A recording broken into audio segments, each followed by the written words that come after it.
احمد بن طولون، جنہوں نے مصر کو خوشحالی کے عروج پر پہنچانے کا اعزاز حاصل کیا، تاریخ میں وہ ابن طولون کے نام سے مشہور ہوئے۔ انہوں نے مصر و شام میں طولونی عہد کی بنیاد ڈالی، جو نہایت مختصر ہونے کے باوجود اس قدر تابناک تھی کہ اس کی سفشانی سے تاریخ کے ابواب آج تک منور ہیں۔ احمد بن طولون رمضان المبارک 220 ہجری مطابق 838 ہجری میں پیدا ہوئے۔ ابتدائی تعلیم و تربیت انہوں نے سامرا میں حاصل کی۔ یہ بغداد سے 75 میل شمال میں واقع بہت خوبصورت شہر تھا۔ جب احمد کے والد طولون کو بخارا کے والی نے 200 ہجری مطابق 815 عیسوی میں دیگر غلاموں کے ساتھ بطور خراج عباسی خلیفہ کو بھیجا تو اس وقت مامون الرشید مسند خلافت پر موجود تھے۔ احمد بن طولون نے دیگر علوم کے ساتھ فوجی تربیت بھی سامرا میں حاصل کی۔ اس کے بعد وہ شام اور ایشیائی کوچک کی سرحد پر واقع ایک شہر طرطوس چلے گئے۔ احمد بن طولون کی پیدائش کے وقت عباسی خلیفہ معتمد باللہ حکمران تھے۔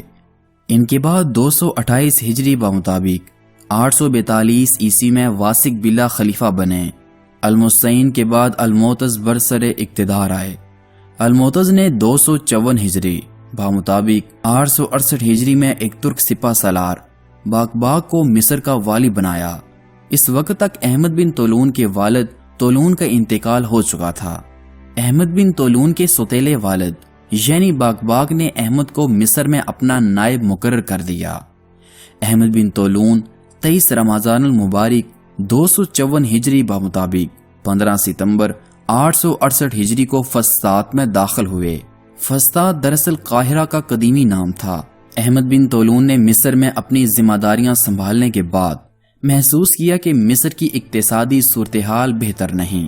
مالیات کا محکمہ ابن المدبر کے پاس تھا۔ احمد بن طولون نے ابن المدبر کے خلاف مہم چلائی۔ بالآخر ابن المدبر کو ان کے عہدے سے ہٹا دیا گیا۔ اسی اثناء میں احمد بن طولون کے سوتیلے والد باغباغ کو قتل کر دیا گیا۔ ان کے بعد مصر یرجوخ کے حوالے کر دیا گیا۔ یرجوخ نے اپنی ایک بیٹی کی شادی احمد بن طولون سے کر دی تھی۔ انہوں نے اب مصر کے صوبے کے ساتھ ساتھ اسکندریہ، برقہ اور سرحدی اضلاع کا انتظام احمد بن طولون کے سپرد کر دیا۔ اسی زمانے میں فلسطین کے والی اماجور نے بغاوت کر دی۔ ابن طولون نے عباسی خلیفہ سے اجازت حاصل کر لی کہ اس بغاوت کو کچلنے کے لیے وہ بڑی تعداد میں غلاموں کی ایک فوج بنانا چاہتے ہیں۔ چنانچہ ایک بڑی اور طاقتور فوج تیار ہو گئی۔ اگرچہ فلسطین کی بغاوت کو ختم کرنے کا کام کسی اور سے لے لیا گیا تھا، لیکن اس صورتحال کے باعث ابن طولون ایک مضبوط فوجی طاقت کے مالک بن چکے تھے۔ کچھ عرصے کے بعد خلیفہ نے مصر اور شام کے سرحدی علاقوں کی مالیات کا تمام انتظام احمد بن طولون کی تحویل میں دے دیا۔ 256 ہجری مطابق 870 عیسوی میں عباسی خلیفہ المعتمد اللہ مسند خلافت پر بیٹھے۔ اپنے اخراجات پورے کرنے کے لیے ابن طولون سے ملنے والی امداد پر نظر ڈالی تو وہ انہیں ناکافی محسوس ہوئی۔ انہوں نے موسیٰ بن بغا کی قیادت میں ایک فوج ابن طولون کو ان کے عہدے سے ہٹانے کے لیے 263 ہجری مطابق 870 عیسوی میں روانہ کی، لیکن ابن طولون کی فوجی طاقت کو دیکھتے ہوئے یہ فوجی کارروائی ترک کر دی گئی۔ اب احمد بن طولون نے مناسب سمجھا کہ شام کے علاقے کو بھی اپنی قلمرو میں شامل کر لیا جائے۔ چنانچہ 264 ہجری مطابق 878 عیسوی میں انہوں نے دمشق پر بھی قبضہ کر لیا۔ دمشق کے بعد ان کی فوج شمال کی جانب بڑھتی ہوئی حمص، ہمارا اور حلب پر قابض ہو گئی، یہاں تک کہ انہوں نے انطاکیہ کو بھی فتح کر لیا۔ 267 ہجری مطابق 880 عیسوی میں انہوں نے مصر اور شام دونوں ملکوں میں اپنی حکمرانی کا اعلان کر دیا۔ شام کو اپنے زیر انتظام علاقوں میں شامل کرنے کے بعد احمد بن طولون نے اپنے ہاں رائے سونے کے سکوں پر خلیفہ اور ان کے بیٹے جعفر کے ناموں کے ساتھ ساتھ اپنا نام لکھوانا شروع کر دیا۔ یہ بات قابل ذکر ہے کہ احمد بن طولون ہمیشہ المعتمد اللہ کو اپنا خلیفہ تسلیم کرتے رہے، لیکن 263 ہجری مطابق 870 عیسوی میں انہوں نے خلیفہ کو خراج کی ادائیگی روک دی۔ اس طرح تمام رقم مصر کی ترقی پر صرف ہونے لگی۔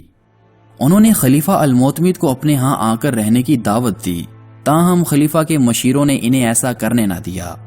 خلیفہ کے بھتیجے الموفق نے احمد بن طولون کی شدید مخالفت شروع کر دی۔ آخر الموفق نے نرم رویے کا مظاہرہ کرنا چاہا اور مذاکرات کی خواہش ظاہر کی۔ احمد بن طولون بھی اس تجویز سے متفق تھے، لیکن مذاکرات کی نوبت آنے سے قبل 10 ذیقعدہ 270 ہجری بمطابق 10 مئی 884 عیسوی کو احمد بن طولون کا انتقال ہو گیا۔ احمد بن طولون کا تقریباً 16 سالہ عہد مصر کی تاریخ کا عہد زریں کہلاتا ہے۔ در حقیقت مصر کی علیحدہ مملکت کی بنیاد ڈالنے کا صحرا احمد بن طولون کے سر ہے۔ ان کے عہد میں مصر نے ایسی معاشی ترقی کی جس کی مثال اس سے قبل تاریخ اسلام میں نہیں ملتی۔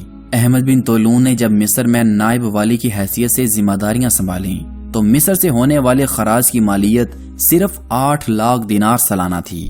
احمد کے دور میں زراعت اور تجارت نے اس قدر ترقی کی کہ خراج کی مالیت ان کے عہد حکومت کے آخری ایام میں سالانہ 4 کروڑ 30 لاکھ دینار ہو چکی تھی۔ یہ رقم جبر کے ذریعے حاصل نہیں کی گئی تھی، بلکہ احمد بن طولون نے مصری معیشت کے نظام میں نہایت دور اندیشی کے ساتھ بعض تبدیلیاں کر دی تھیں۔ انہوں نے غیر ضروری محصولات یعنی ٹیکس کو ختم کر دیا۔ تمام امراء، افسران اور اہلکاروں کی کڑی نگرانی کا نظام قائم کر دیا گیا۔ اس طرح اختیارات کے ناجائز استعمال، کام چوری اور بدعنوانی کا خاتمہ ہو گیا۔ احمد بن طولون کو یہ شرف بھی حاصل ہے کہ انہوں نے مصر میں پہلا شفاخانہ قائم کیا۔ 259 ہجری میں قائم ہونے والا یہ شفاخانہ بیمارستان کہلاتا تھا۔ احمد بن طولون نے 263 ہجری میں قاہرہ میں جامعہ ابن طولون کے نام سے جو مسجد قائم کی وہ دینی تعلیم کا بہت بڑا مرکز بن گئی اور اس درسگاہ میں صدیوں تک اسلامی تعلیم دی جاتی۔ احمد بن طولون کے عہد میں بھی سرزمین مصر میں بڑی قابل ہستیاں موجود تھیں۔ ان میں امام شافعی کے شاگرد المزنی نے بہت شہرت پائی۔ احمد بن طولون کی فوج بہت مثالی تھی۔ اس طاقتور فوج کا بیشتر عملہ ترک، یونانی اور سوڈانی غلاموں پر مشتمل تھا۔ احمد بن طولون نے نہ صرف بری فوج کو وسعت اور استحکام دیا بلکہ بحری بیڑے کو بھی مضبوط کرنے میں خاص اہمیت دی۔ انہوں نے جگہ جگہ بحری اڈے اور مراکز بنائے۔ شام کے ساحلی شہر عکا میں بھی انہوں نے ایک زبردست بحری مرکز قائم کیا۔ اس مقام پر انہوں نے بہت مضبوط سنگی پشتے تعمیر کیے۔ یہ پشتے مشہور جغرافیہ دان المقدسی کے دادا کی نگرانی میں تعمیر کرائے گئے، جنہیں بیت المقدس سے بلایا گیا تھا۔ احمد بن طولون کے ان اقدامات کا نتیجہ یہ نکلا کہ عکا کی بندرگاہ بعد کے دور میں فاطمی حکمران کی بحری قوت کا ایک اہم ترین مرکز تھی۔ احمد بن طولون کے جانشینوں نے بحری بیڑے کو قائم رکھا۔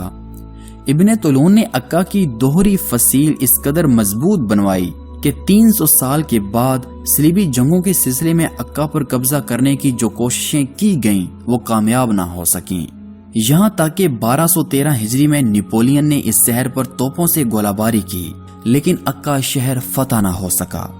احمد بن طولون کے بعد ان کے بیٹے خمارویہ حکمران بنے۔ احمد بن طولون نے مصر و شام میں جس مضبوط حکومت کی بنیاد رکھ دی تھی، لیکن ان کے بیٹے خمارویہ کے بعد حکومت جن ہاتھوں میں آئی وہ اس مملکت کو سنبھالنے کے قابل نہ تھے۔ خمارویہ کے بعد بننے والے حکمران ہارون کا ممر تھے۔ 294 ہجری بمطابق 905 عیسوی میں عباسی فوج نے فسطاط پر قبضہ کر لیا اور القطائے کے شاندار شہر کو مسمار کر دیا گیا اور طولون خاندان کے افراد کو زندان میں ڈال دیا گیا۔ اس طرح اس خاندان کی حکمرانی کا خاتمہ ہو گیا۔ مصر و شام میں طولونی حکمرانوں کا عہد گو کہ صرف 37 برس پر محیط رہا، لیکن اس خاندان کے پہلے حکمران احمد بن طولون نے اپنی غیر معمولی صلاحیتوں سے کام لیتے ہوئے اس مختصر عہد کو بے حد یادگار بنا دیا۔